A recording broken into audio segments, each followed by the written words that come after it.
Bueno, pues esta es la primera de las sesiones del curso Catedrales de España. Como veis, es un curso que va a ocuparse de diferentes realidades geográficas. Para la primera ponencia, que es la de hoy, bueno, pues habíamos pensado en Orihuela por ser la catedral que tenemos en nuestro ámbito más próximo, pero el mes que viene y a cargo de Pedro Antonio Galera, que es catedrático de la Universidad de Jaén, algunos de vosotros lo conoceréis, sobre todo si vinisteis conmigo al viaje que hicimos a Úbeda y Baeza, él fue quien nos acompañó en la catedral de Jaén, él nos hizo la visita guiada. Después, el 21 de enero, bueno, todas las conferencias serán a las 7 de la tarde, hora de la península. El 21 de enero estará con nosotros el doctor José Javier Vélez Chaurri, que es catedrático de Historia del Arte de la Universidad del País Vasco, para hablarnos de, bueno, pues un panorama diferente, porque las catedrales que tiene el País Vasco, ninguna de ellas tiene la solera que pueda tener Orihuela, Jaén o incluso Murcia, Sevilla, etcétera, pero a buen seguro que puede ser de mucho interés.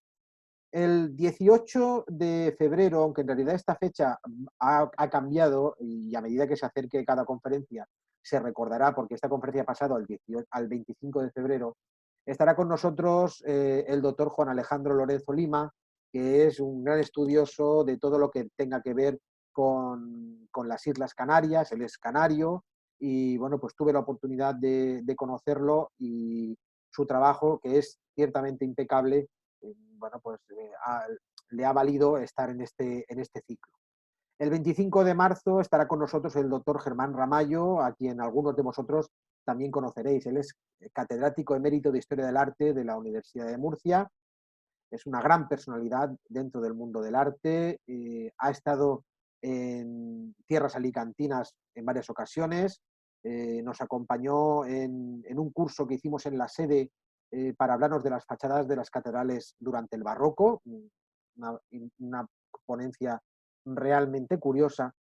El 22 de abril, coincidiendo con la semana de la Feria de Sevilla y bueno, por la semana también de la Feria del Libro, nos acompañará desde la capital hispalense el doctor Jesús Rojas Marcos, a quien seguro conocéis. Él es profesor de Historia del Arte de la Universidad de Sevilla y es un gran estudioso de su localidad natal y, bueno, pues ha publicado un libro, publicó el año pasado un libro sobre la huella de Murillo en la catedral y nos hablará de todo esto. Las dos últimas conferencias están reservadas a Valladolid y Valencia. Como veis, pues prácticamente se cubre todo el mapa de la península ibérica y también del archipiélago canario.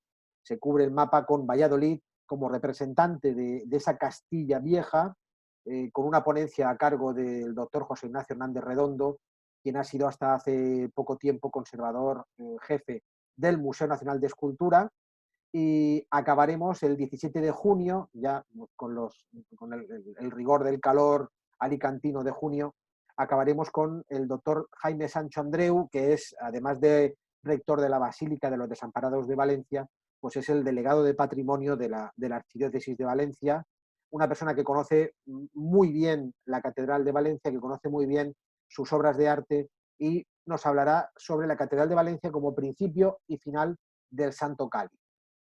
Se me ha olvidado deciros que el doctor Hernández Redondo, cuando hable de Valladolid, va a hacer un especial hincapié en sus colecciones de escultura, que son quizá las grandes desconocidas. Y a mí me toca hablar de la Catedral de Orihuela. Y he titulado a la ponencia Siete siglos de arte en la Catedral de Orihuela. Me permito abrir la intervención con esto que veis a mano izquierda. Esto que veis a mano izquierda es el plano, bueno, o la planta, mejor dicho, que hace Ascensio de Morales a finales del siglo XVIII de la Catedral de Orihuela. Una planta muy poco conocida, se dio a conocer en la exposición Huellas en la Catedral de Murcia en el año 2002-2003. Y es uno de esos documentos o testimonios que se erigen a su vez en monumentos. El siglo XVIII es el siglo frenético para la Catedral de Orihuela, lo vamos a ver a continuación.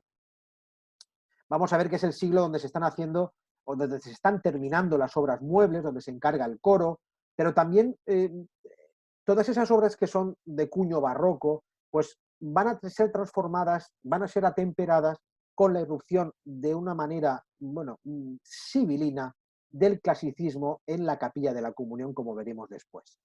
El siglo XVIII es un siglo tan convulso para la Catedral de Orihuela que, fijaos, incluso se llega a proponer la demolición de la catedral y levantar una nueva. Los que hayáis estado en la Catedral de Orihuela conoceréis el edificio y además os habréis dado cuenta de que es un edificio pequeño. Es una de las catedrales más pequeñas de España y esto hay que tenerlo en cuenta.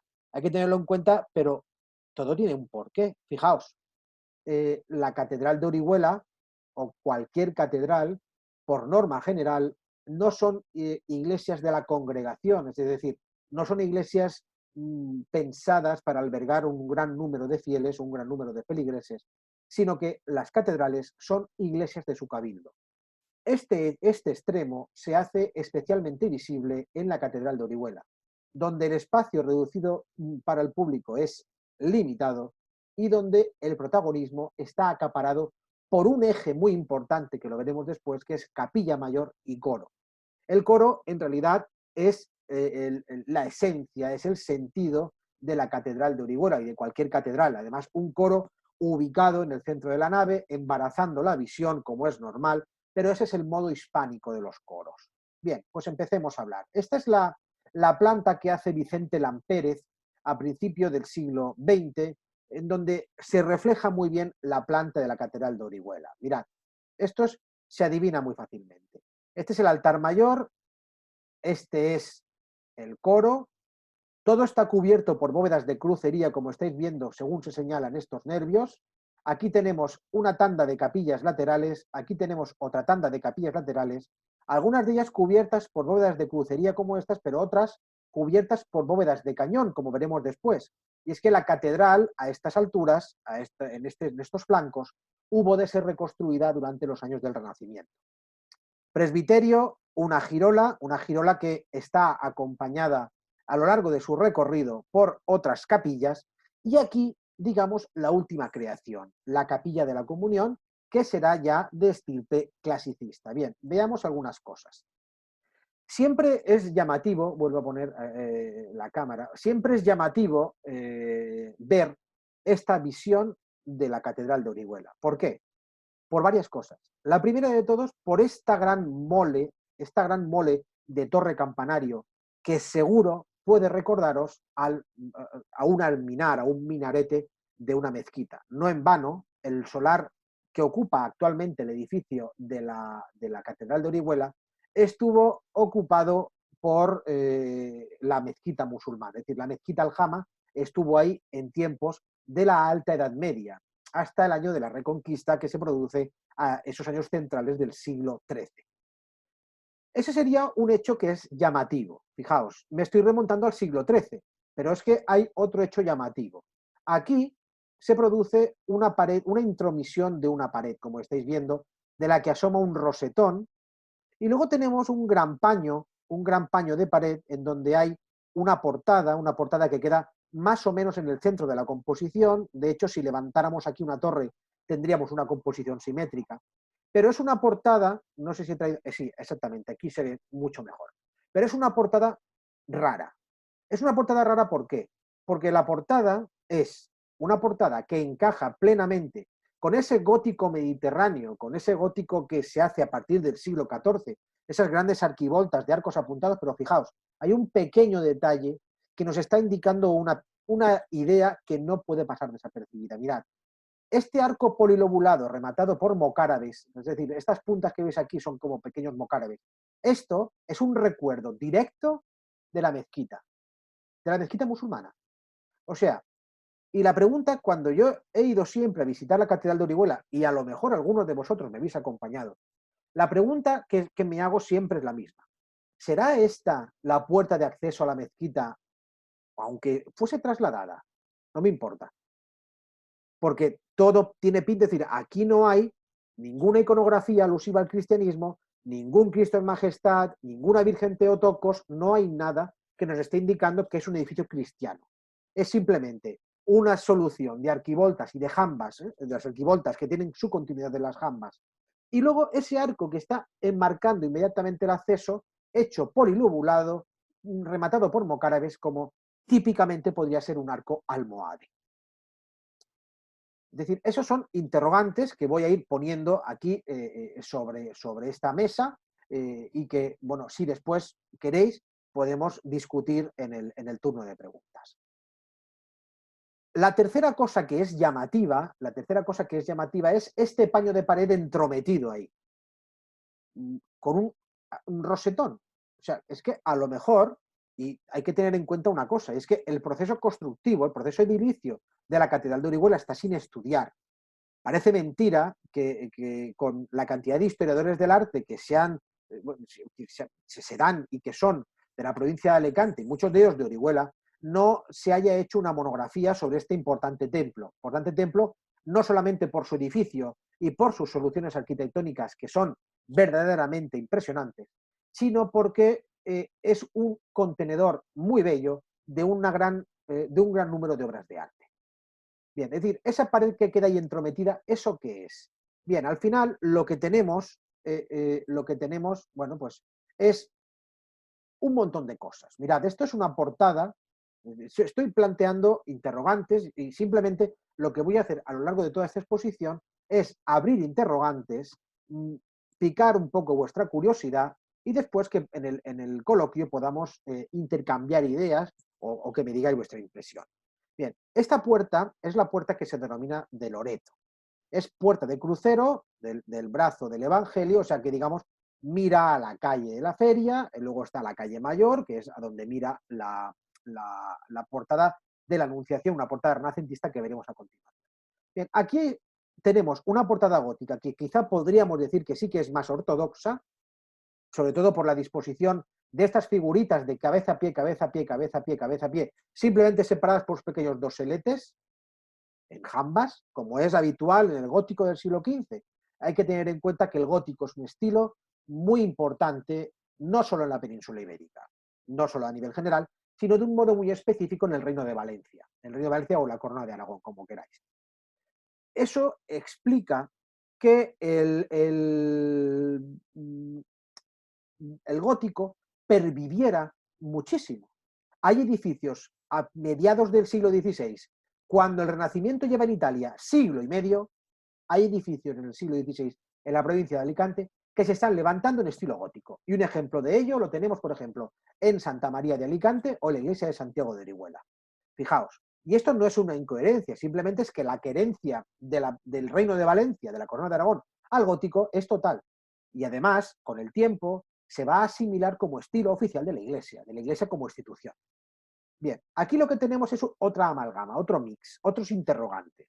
¿Por qué? Pues porque a una portada, digamos, netamente gótica, no goticista, sino gótica, se le ha añadido un tirafuerte, aquí, un contrafuerte renacentista, porque este repertorio de bolas y de como lingotes, como piezas paralelepípedas, son típicos del siglo XVI. Hay que decir, por otra parte, que tenemos la gran suerte de que estas puertas, que son espectaculares, conservan todos sus herrajes originales, que son del siglo XVIII. Bien, pero sigamos. Aquí tenéis un detalle, mirad cómo pasamos de un arco apuntado que se abocina, es decir, se va ampliando poco a poco y que se va decorando en algunos de sus paños, mirad, pues con formas vegetales, de flores o de roleos, mientras que aquí se disponen más figuras, como decía, con ese sentido de cabeza a pie, cabeza a pie, cabeza a pie, que es diferente al sentido del románico, que es formas, digamos, paralelas, aquí se producen formas perpendiculares. Y aquí veis el repertorio más neto del Renacimiento en la zona inferior. Bien, por otra parte, hay que tener clara otra circunstancia.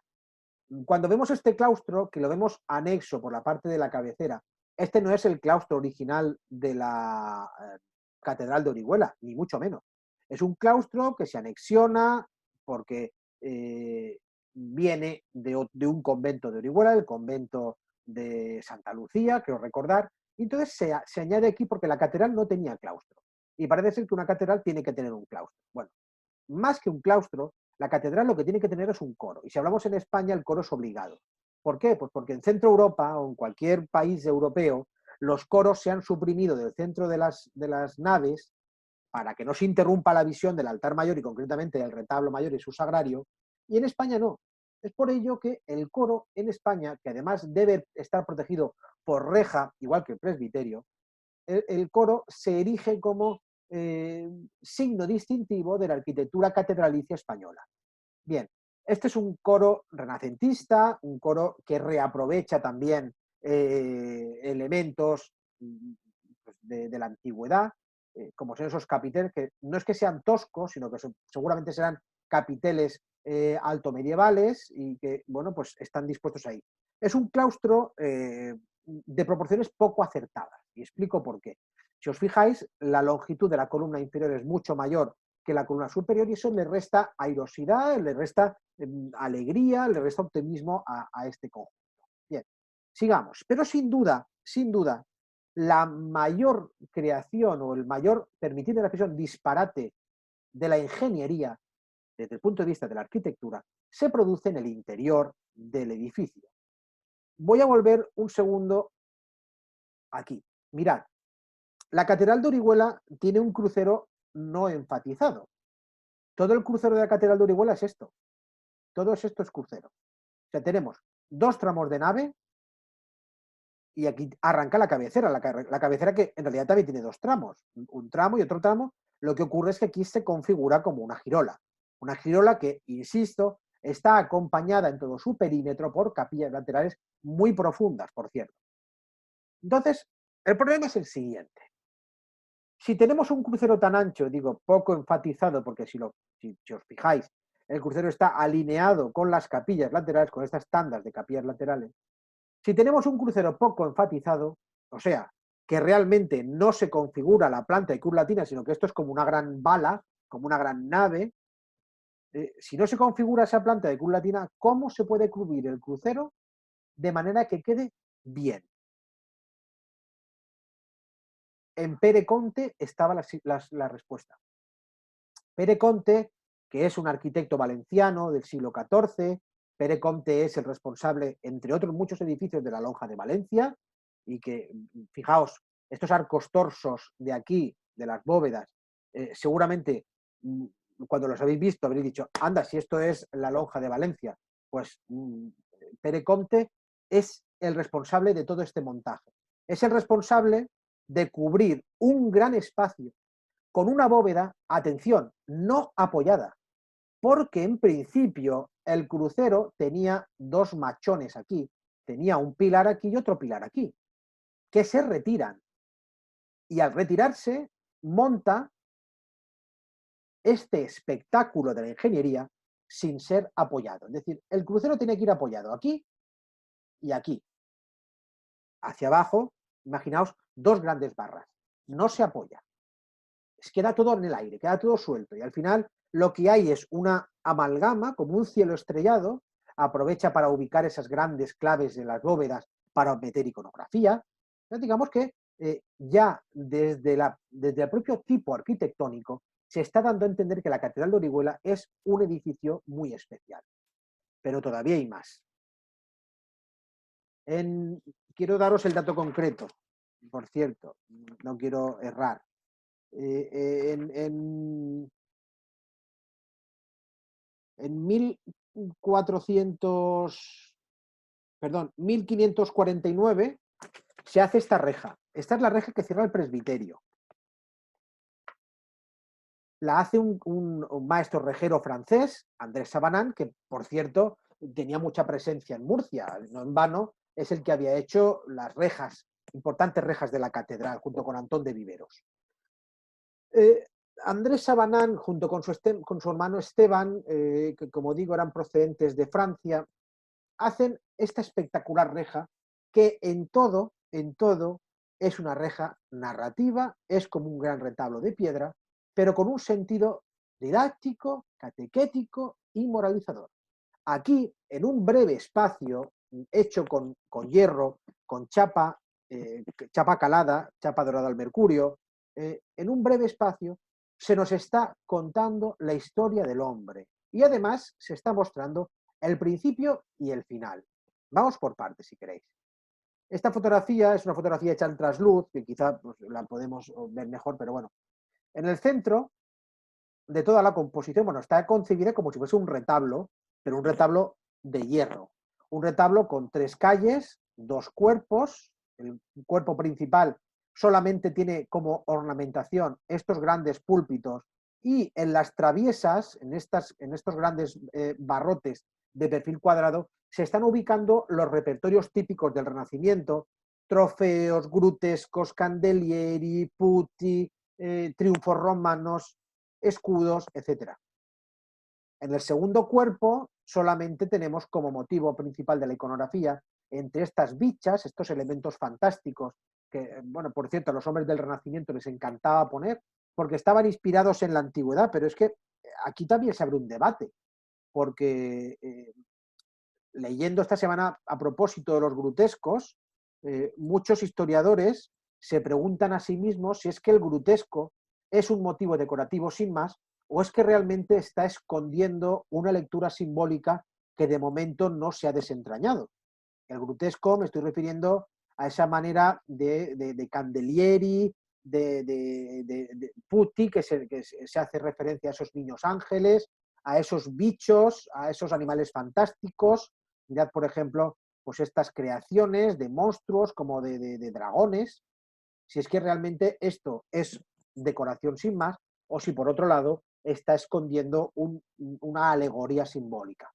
Pero bueno, al margen de todo esto, y por no entretenerme demasiado, veis que en el cuadrón central, en este registro central, en medio de una gran corona de laurel, está el motivo de la Anunciación. Aquí tenemos al arcángel San Gabriel, que le está ofreciendo la vara de la azucena a la Virgen María que está allí. O sea, hay que tener en cuenta ya que la Catedral de Orihuela está dedicada al Salvador y Santa María. Bueno, pues aquí tenemos la titular, Santa María, en el misterio de la Anunciación. Pero bueno, si elevamos la vista hacia arriba, aquí vemos, unido cada uno de ellos a un árbol, a Adán y a Eva, los primeros padres. Los primeros padres, que si os fijáis, están siendo cobijados en un registro, en un edículo, rematado por un calvario. O sea, esto es el principio y esto es el fin del hombre. Aquí tenemos el alfa y la omega, el calvario en donde está Jesús en la cruz, la Virgen María y San Juan. Y aquí tenemos la Iglesia como institución, los profetas, que están rodeados de estas filacterias en donde aparecen sus nombres, que si queréis os los digo porque los tengo por aquí anotados, porque no me los sé de memoria. Isaías, Jeremías, Ezequiel y Daniel. O sea, toda la Iglesia está representada en una reja, es decir, esto es un motivo alegórico, es un motivo bíblico, es un motivo catequético, narrativo, pedagógico, con carácter moralizador, y hay que tener en cuenta una cosa. Esto actuó durante muchos años como retablo mayor. ¿Por qué? Pues porque hasta el siglo XVII, finales del siglo XVII, no se coloca en el presbiterio, en estos arcos apuntados que veis aquí al fondo, no se coloca un retablo mayor. Pero claro, y os preguntaréis, ¿dónde está ese retablo mayor? Es que no vemos nada. Pues es que ese retablo mayor, que lo había diseñado Nicolás de Bussy, nada más y nada menos, fue desmontado en el siglo XVIII, 1830 más o menos. Todo esto se documenta, lo documenta Maricruz López Martínez y además también lo documenta la profesora Inmaculada Vidal en su libro de los retablos alicantinos del barroco. No se conoce cómo es la apariencia, lógicamente no hay ni una fotografía, ni siquiera hay un grabado, ni siquiera hay una estampa, no hay nada, no se sabe cómo era, pero con la documentación sí que se ha podido reconstruir, aunque fuese imaginariamente, cómo era la apariencia de ese retablo. Un retablo que tendría tenía 2 cuerpos, una calle rematado por un calvario y que tendría la apariencia más o menos de la capilla de San Nicolás, de la concatedral de San Nicolás de Alicante, es decir, un espacio enteramente decorado donde no cabe absolutamente nada, que es lo habitual en Nicolás de Bussy. Bien, sigamos, porque tenemos muchas más cosas que hacer. Bueno, aquí tenéis el motivo de la Anunciación. Veis todos estos animales fantásticos con todos estos balaustres, estos jarrones, pero bueno, bien. Y si os fijáis, cuando hemos hablado de esta reja, en medio de una marabunta de piedra gótica, porque fijaos que los arcos apuntados y estos nervios son realmente muy imponentes, realmente pesan mucho en el desarrollo general del edificio. Os he dicho que se incluyen todos los repertorios de la rejería y bueno, los repertorios ornamentales del Renacimiento. Y es que parece que esta obra está inaugurando el Renacimiento, un Renacimiento que va a tener su correspondencia o su respuesta también desde el punto de vista de la arquitectura. Fijaos, estas capillas, que son las capillas, vuelvo a la planta, son estas capillas de aquí. Estas capillas están cubiertas, como indica la planta de Lampérez, están cubiertas por bóveda de cañón. ¿Por qué? Pues porque hay que tener en cuenta una cosa. Orihuela está encima de un acuífero. Ese acuífero provoca que existan terrenos pantanosos y hubo un momento en el que se produjo el hundimiento de esta tanda de capilla, de toda esta panda de la catedral. Y cuando se levanta de nuevo, ya se levanta siguiendo la nueva gramática, es decir, siguiendo el nuevo estilo. ¿Cuál es el nuevo estilo? El Renacimiento, perdón. El Renacimiento, con arcos de medio punto, con casetones en estas pilastras que se encajan, es decir, son pilastras cajeadas, también en el intradós de los arcos y en el trasdós de los arcos, y la bóveda de cañón es una bóveda de casetones romana, es decir, digamos al más puro estilo renacentista. Esto no es casual, sino que esto ocurre a finales del siglo XVI y en el arte o el estilo artístico que estaba vigente en esos momentos era el Renacimiento. Entonces, no se plantearon hacer una imitación del gótico, sino que se acudió a los maestros que había en la zona, concretamente dos, Juan Inglés y Jerónimo Quijano, que estaban trabajando en el Colegio de Santo Domingo y además, bueno, son figuras que trabajan mucho en la provincia de Alicante, en su norte, bueno, lógicamente también en la Catedral de Murcia. Es que no hay que obviar que la Catedral de Murcia es uno de los grandes focos de experimentación del arte renacentista en toda España, junto con Jaén, con Granada, en fin, Murcia, en este sentido, va a tener un papel muy preponderante en el siglo XVI. Y por Murcia van a pasar los grandes escultores, los grandes arquitectos, los grandes pintores de ese momento. Bien, como digo, estas capillas se levantan siguiendo un lenguaje renacentista y aquí os pongo la reja que contesta la reja del presbiterio, que es la reja que cierra el coro por su parte frontal. Es una reja de la misma época, os lo confirmo, porque quiero ver los detalles. Es una reja de 1547 y es de los mismos autores que habían hecho la reja que cerraba el presbiterio. Lo que ocurre es que aquí los motivos decorativos se reducen o se limitan al escudo imperial. Me estoy refiriendo por escudo imperial al escudo del emperador Carlos, aquí digamos en el registro central, en esta calle central de toda la composición. Por lo demás, es una reja que todavía hereda, con estos barrotes torsos, hereda concepciones del barrote gótico, y mirad cómo es el remate. El remate es totalmente gótico. He traído una vista del coro por dentro, es un coro que se hace en el siglo XVIII, lo hace un escultor muy importante, poco reivindicado hasta ahora, por cierto, que es Juan Bautista Borja, un escultor valenciano de nacimiento, nace a finales del siglo XVII, aprende en Valencia con el escultor Leonardo Capuz, según se puede saber hasta ahora, y pronto, 1717 más o menos, es llamado por los canónigos de la Catedral de Orihuela para que les diseñe el coro. Y él se apoya en un escultor llamado Tomás Llorens.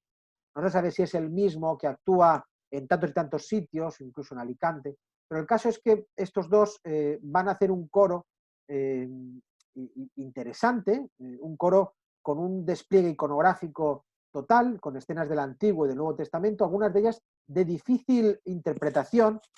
A propósito del coro, por cierto, el profesor Santiago Sebastián hizo hace varios años, bueno, hace muchos años, porque ya murió hace muchos años también, hizo hace varios años un libro que se tituló El coro de la Catedral de Orihuela, en donde, y siendo él experto en iconología, le costaba dar explicación a la existencia o la presencia de algunos de los relieves que están tanto en las misericordias como en las placas que adornan los respaldos.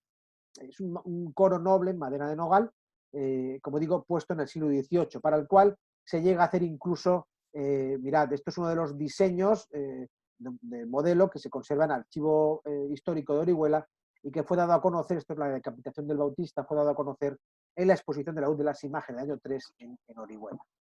Pero bueno, sigamos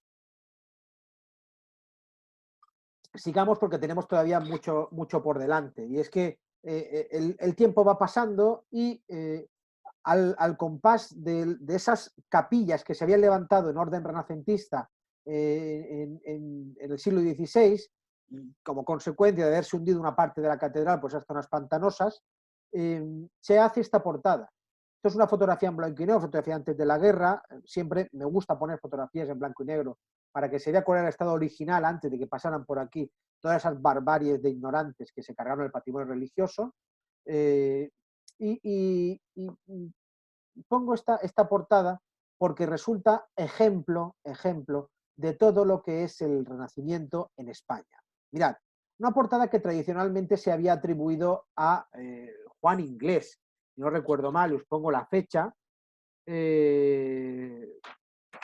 La fecha os lo digo enseguida. Estamos hablando de 1578-1588, aunque no se acaba hasta 1990. Sin embargo, Juan Inglés, en su testamento, dice una cosa que resulta clarividente al respecto de esta portada. Juan Inglés dice: nunca se me ocurre mezclar, en otras palabras, pero bueno, grosso modo este es el significado, nunca se me ocurre mezclar arquitectura con escultura. Mirad, arquitectura y escultura. Esta es la denominada portada de la Anunciación porque está representando efectivamente ese tema en medio de un gran despliegue decorativo. Eso es como la barroquización del Renacimiento, lo que se podría denominar hasta hace años, porque ahora ya no se denomina así, el plateresco, porque parece obra como de plateros, obra de orfebres. Esto es como ese manierismo, ese arte de la segunda mitad del siglo XVI. Pero fijaos, las esculturas que están en estas enjutas de los arcos adquieren tal corporeidad, adquieren tal volumen, adquieren tal cuerpo, que prácticamente se desgajan del marco arquitectónico y parecen esculturas de bulto, cuando en realidad son altos relieves.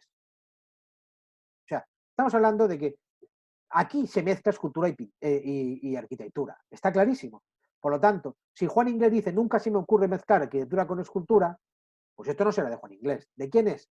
Jerónimo Quijano. Jerónimo Quijano, que es la figura clave. La figura clave junto con los Florentín, con Francisco y con Jacobo, en la provincia de Alicante. Y Jerónimo Quijano es el responsable, está detrás de la concepción de muchas obras renacentistas, aunque todavía no se haya puesto sobre el papel. Y desde luego en Orihuela está detrás de la iglesia de Santo Domingo. Perdón, de la iglesia de Santiago. La iglesia de Santiago, que es un concepto, no es una iglesia, es un concepto. Porque si vais a la iglesia de Santiago veréis que la nave es gótica y el presbiterio se pone como una gran pantalla, una pantalla blanca, de piedra blanca, un arco de medio punto, y a partir de ahí genera un espacio nuevo, es que genera ese presbiterio ya en orden renacentista. Eso es un concepto, desde mi punto de vista. Eso es un concepto, ¿por qué? Pues porque se está dando una idea. Lo que en la nave es lo viejo, a partir de esa pantalla del presbiterio, eso es lo nuevo, eso es la modernidad, pero ojo, porque eso es la iglesia más solemne. ¿Por qué utiliza el Renacimiento el estilo artístico de la Roma clásica? Es un revival, es una reinterpretación bajo el prisma del siglo XV, del siglo XVI. ¿Por qué lo utiliza? Pues porque para ellos el arte más solemne era el de la antigüedad clásica. Y la iglesia se está revistiendo de solemnidad al usar eso. Y no hay que olvidar una cosa. Este momento es la iglesia militante, es la iglesia de la contrarreforma y la iglesia triunfante. Y la iglesia triunfante se va a mostrar victoriosa y solemne con el lenguaje clásico. Ni más ni menos. Bien, tenemos más cosas. Perdonad por la fotografía porque es malísima. Pero bueno, vamos a ir avanzando porque a mediados del siglo XVII, es decir, hemos dejado el siglo XVI, a mediados del siglo XVII se construye aquí muy rápido. Se construye aquí, en esta parte de aquí de la cabecera, se construye la capilla dedicada a la Virgen del Rosario. Se cuenta con el escultor Bernardo de Aguilar para que haga la figura de la Virgen del Rosario, que tradicionalmente se había atribuido, fijaos, a Martínez Montañés. Todo un disparate. Y al final lo que tenemos aquí es una obra ya del barroco pleno, fijaos, en torno a 1640 más o menos, una obra donde está decorada toda la superficie de la pared hasta el punto de crearse como un teatro.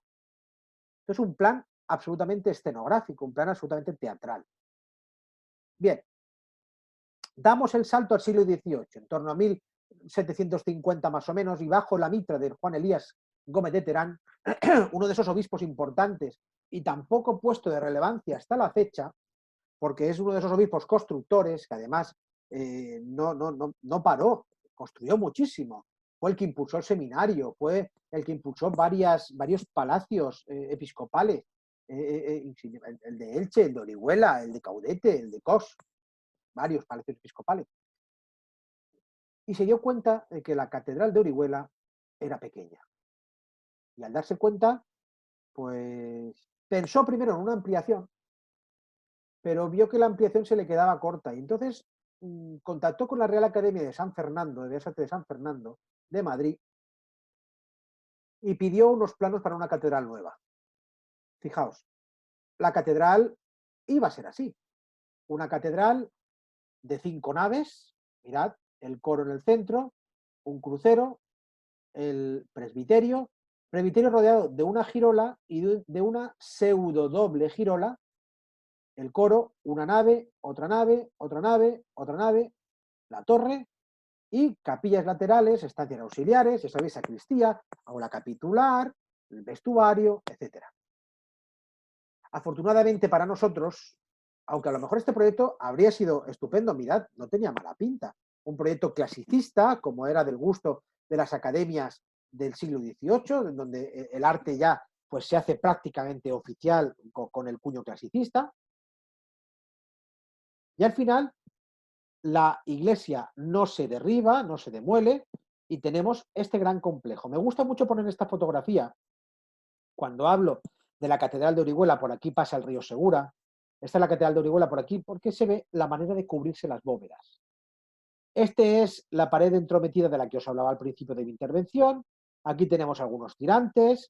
Esto es el gran crucero no soportado por ningún pilar que idea Perecomte, y esta es la última parte. Este es el claustro, pero esta es la última parte que se hace, que lo veremos después. Paralelamente al desarrollo arquitectónico, como es lógico, se va a producir un desarrollo del el arte mueble. Ya hemos visto cómo se hacen las rejas, se hace la capilla de la Virgen del Rosario, se hace el coro en el siglo XVIII, pero claro, hay una obra, que es la obra de platería, que se está haciendo desde temprano. Prueba de todo ello es, por ejemplo, esta cruz, que se conoce con el nombre de la Cruz de los Beneficiados, una obra de finales del siglo XVI, que se encarga al platero valenciano Miguel de Vera, un platero, por cierto, muy activo en esta zona, trabaja en Alicante, trabaja en Elche, trabaja en Callosa de Segura, en fin, trabaja en muchos pueblos, Miguel de Vera. Miguel de Vera hace esta Cruz de los Beneficiados, que sigue en todo, digamos, la tipología de cruces procesionales del siglo XVI, una cruz con un árbol muy grande, donde se ubican diferentes escenas, diferentes santos, y una macolla arquitectónica. La macolla es esta pieza de aquí, que está configurada como un hexágono, en donde en pequeñas capillitas se alojan figuras de devoción principales.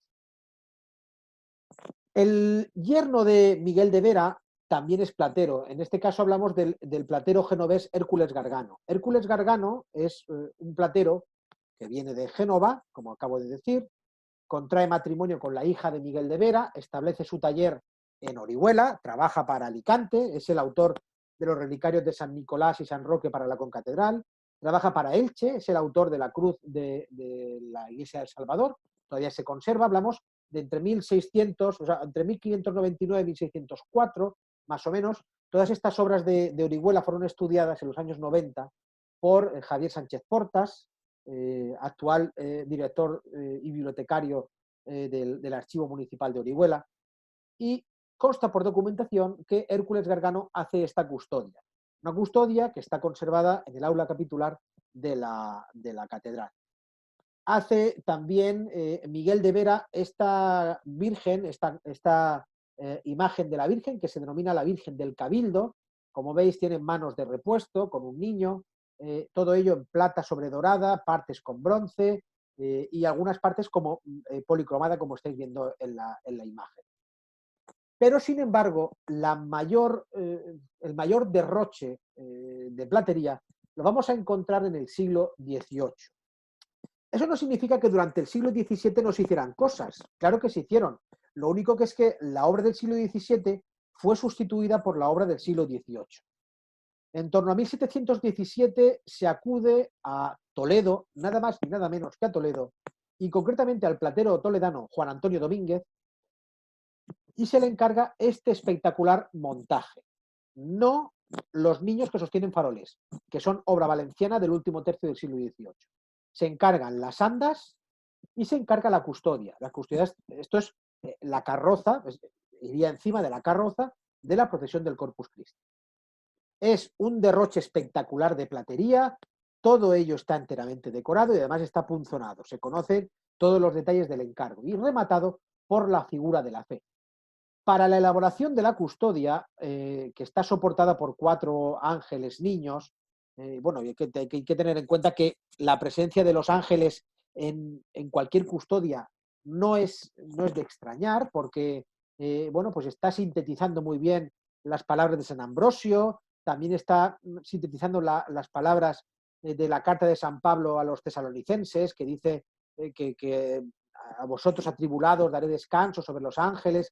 En fin, digamos que el ángel es un paradigma en la platería hispánica y en la platería, desde luego, de la tipología de las custodias. Bien, para la custodia se elaboraron 3 diseños, están recogidos en la loa capitular y al final, bueno, pues el que se hizo fue este, pero mirad qué diseños tan rococós, a pesar de esa fecha tan temprana, 1716, están muy próximos a lo rococó. El siglo XVIII, como digo, es el siglo de esplendor del arte en la Catedral de Orihuela. La Catedral de Orihuela, bueno, su junta parroquial, sus canónigos, van a estar centrando sus esfuerzos, o concentrando sus esfuerzos, mejor dicho, en adquirir más y más obras de plata. Esta era la apariencia que tenía el altar mayor de la Catedral de Orihuela en el siglo XVIII, con obras importantes. Mirad, este frontal de altar donde se representa la figura del Salvador, titular del templo, porque la catedral es parroquia del Salvador y parroquia de Santa María. Esto es obra de un murciano, de Antonio Grau y Picard, un espectacular montaje de plata, en donde también están recogidas las sacras. Todo esto es obra de plateros valencianos. Por ejemplo, la cruz es de un platero muy destacado que se llama Ignacio de Ansol, mientras que las sacras y los candeleros son obra de 2 Martínez, de Estanislao y de Fernando. Con esto se barroquiza la catedral. Con esto la catedral se está ajustando, se está adecuando a las nuevas modas, a los nuevos gustos y ajusta su apariencia a esa nueva línea estética del tardobarroco, del rococó, aunque, bueno, pues se va a empeñar en adquirir otras cosas. Mirad, esta fotografía es la primitiva arca del monumento de Jueves Santo. Es un arca en madera, no es en plata, y la he traído por una razón, porque ahora os voy a poner la actual, que es una obra de finales del siglo XVIII, pero esta, por su configuración, a pesar de que está muy repintada, como veis, con ese color verde que no le pega nada, pero bueno, tiene todavía el motivo iconográfico del pelícano que se pica en su pecho para dar de beber su propia sangre a sus crías, es decir, un sacrificio como lo es la Eucaristía. Este arca, por su configuración, desde luego es del siglo XVII y recuerda muchísimo a los sepulcros del Escorial, recuerda muchísimo a las arcas de Jueves Santo de la Catedral de Valencia, a las de Murcia, a las de Toledo, a las de Sevilla, en fin, digamos que es una tipología habitual. Este es su lugar, el lugar que ocupaba antes, en la capilla de la Comunión, de la que, por cierto, no hemos hablado todavía, pero que hablaremos, y esto es lo que se utiliza hoy en día. La diferencia es total. Un arca pequeñita de madera y un espectacular montaje de plata y plata sobre dorada del siglo XVIII, hecho por un platero valenciano que se llama Luis Perales, a finales del siglo XVIII, con todo un gran mensaje. Aquí se está reproduciendo, en primer lugar, más o menos uno de los diseños que hiciera Bernini para el Sagrario del Vaticano. Fijaos, para el centro de la cristiandad. Se está reproduciendo aquí porque el Sagrario del Vaticano, que es una gran masa sostenida por ángeles, es lo mismo que tenemos aquí. Pero es que además se está reproduciendo otra cosa, que es el Arca de la Alianza. Y fijaos, todo esto cierra un mensaje. El Arca de la Alianza, que es esto de aquí, porque esto no deja de ser un sarcófago, de hecho, actúa como tal. En la noche de Jueves Santo, el cura entierra ahí la sagrada forma, es que hace realmente como un entierro, deposita la sagrada forma ahí, cierra la tapa, esto es la tumba de Cristo. Pero la tumba de Cristo en este caso, igual que aquí, tenía la forma de los sepulcros de los reyes, de hecho este es el sepulcro del rey de reyes, la forma que adquiere aquí es el Arca de la Alianza, que según las escrituras estaba rematada en sus esquinas por cabezas de ángeles. Lo único que nos faltaría aquí serían esos tradicionales palitos de acacia que llevaba también el Arca de la Alianza según las escrituras. Ya, fijaos la cantidad de símbolos y además, por si fuera poco, en el remate el cordero místico sobre el libro de los 7 sellos. Una visión del Apocalipsis según San Juan. Y he traído algunos detalles, algunos primeros planos para que veáis la altísima calidad de esta pieza. Fijaos, estos ángeles mancebos que están sosteniendo el arca muy primorosamente, muy amorosamente, fijaos, con tanto amor que ni siquiera la tocan porque están protegidos con sus propios vestidos, estos ángeles seguramente los hubo de hacer algún escultor. Y ese escultor proporcionar el vaciado para que el platero lo rematara. Porque fijaos, la calidad es total y absoluta. La calidad es increíble. Y encajan muy bien con los postulados de la escultura academicista valenciana de finales del siglo XVIII que se había auspiciado desde la Real Academia de San Carlos en Valencia. Bien, sigamos porque tengo más cosas que contaros. También a finales del siglo XVIII, fijaos qué gracia rococó en estas asas, se hacen estas grandes ánforas de Jueves Santo. Perdón, ánforas de los óleos, que, bueno, he dicho Jueves Santo porque realmente es en la tarde de Jueves Santo cuando se produce su relleno. En el siglo XVIII se hacen las grandes lámparas. Esta es una lámpara que cuelga en la capilla de la Comunión. Y bueno, pues hay muchas obras de platería, como es este copón de Fernando Martínez, de final del siglo XVIII. Este cáliz, que ya es de principio del siglo XIX, es el cáliz del obispo Antonio Cebrián y Balda, en torno a 1804-5. Pero fijaos, es que el despliegue de obras de platería es increíble. Mirad, las grandes sacras, las grandes piezas seguramente, esta seguramente será una pieza italiana, y esta es una pieza valenciana, esta es una pieza que puede ser que sea cordobesa. Aquí digamos que no se está reparando en el siglo XVIII en encargar más y más piezas de plata. En realidad esto se está configurando como un auténtico tesoro al más puro estilo profano, es decir, una acumulación de obras y más obras de plata. Bien, aquí os he traído esta imagen, que es la parte de arriba de la reja que veíamos antes, para que veáis cómo también hay pequeñas obras muebles que se están haciendo en el siglo XVIII. Mirad, estas grandes cartelas que hay aquí, que no son más que el soporte de unas lámparas, porque de estos angelitos cuelgan las lámparas que dan iluminación al altar mayor, están hechas por el escultor ilicitano Ignacio Esteban en torno a 1770 más o menos. Igual que Ignacio Esteban hace este marco rococó de la capilla de San Pedro con un lienzo de Joaquín Campos, que es un pintor muy destacado de la segunda mitad del siglo XVIII. Dentro de la sacristía, y con esto vamos a ir finalizando y abriremos el turno de preguntas, dentro de la sacristía está lo que se conoce con el nombre del relicario. Un relicario que a mí me ha parecido siempre una joya. Es decir, la Catedral de Orihuela encierra en sí muchas joyas, muchas obras de arte importantes. Orihuela, como veis, no todo es Velázquez y el Museo de Cesano, que está fenomenal y que cada vez que voy a Orihuela me encanta visitar. Perdón. Pero la Catedral de Orihuela merece mucho la pena conocer y visitar.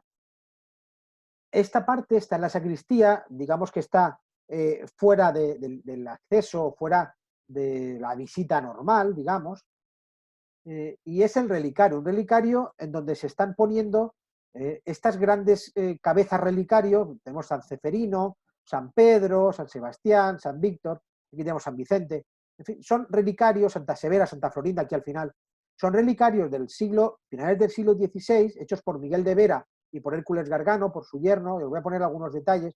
Por ejemplo, este siempre me ha parecido divertidísimo, con el puñal que se le clava aquí.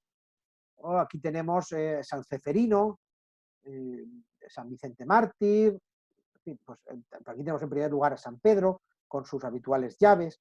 En fin, bueno, pues todo esto que lo traigo pues, para que lo conozcáis. Y pasamos a, digamos, la última parte constructiva o la última parte del proceso constructivo, que es la capilla de la comunión. Una capilla de la comunión, como veis, netamente clasicista. Esto ya es finales del siglo XVIII. Cuando se decide no derribar la iglesia, sino que se amplía por su parte trasera, es decir, por la zona de la cabecera, se construye una capilla de la comunión que está cubierta por esta bóveda elíptica que veis que es increíble, aunque bueno, su estado de conservación quizá no sea el idóneo, pero bueno, se hace esta capilla de la comunión con un lenguaje clasicista, con un retablo en yeso que está simulando mármoles, simulando jaspes, y que se erige en quizá pues, uno de los mejores retablos de yesería de esos años finales del siglo XVIII que hay en la provincia de Alicante. Y bueno, desde luego, un gran prodigio arquitectónico es esta bóveda de la capilla de la comunión. Aquí tenéis el templete tabernáculo, que es un templo, bueno, es un semitemplo rotondo, porque fijaos cómo aquí tenemos una estructura que se parece a la estructura del retablo del altar mayor que había diseñado Herrera Barnuevo para el Escorial en el siglo XVI y que aquí, a finales del siglo XVIII, o sea, casi 2 siglos más tarde, se está también reproduciendo. Y bueno, pues por ir ya rematando, hay que tener en cuenta el gran órgano que se construye en el siglo XVIII. Mirad todavía el escudo de las Barras de Aragón. Se construye en el siglo XVIII con instrumento de Matías Salanova. Matías Salanova es un factor de órganos muy presente en toda esta zona del Levante. Pues, está en Monforte, está en Alicante, está en Elche, por supuesto en Orihuela y en tantos y tantos sitios. Bien, pues por mi parte es todo lo que tenía que contaros, ya habéis visto. Le había puesto el título sugerente de 7 siglos de arte, y es que realmente la Catedral de Orihuela ocupa y abarca 7 siglos de arte. Muchas gracias y dejo de grabar y abrimos paso al coloquio.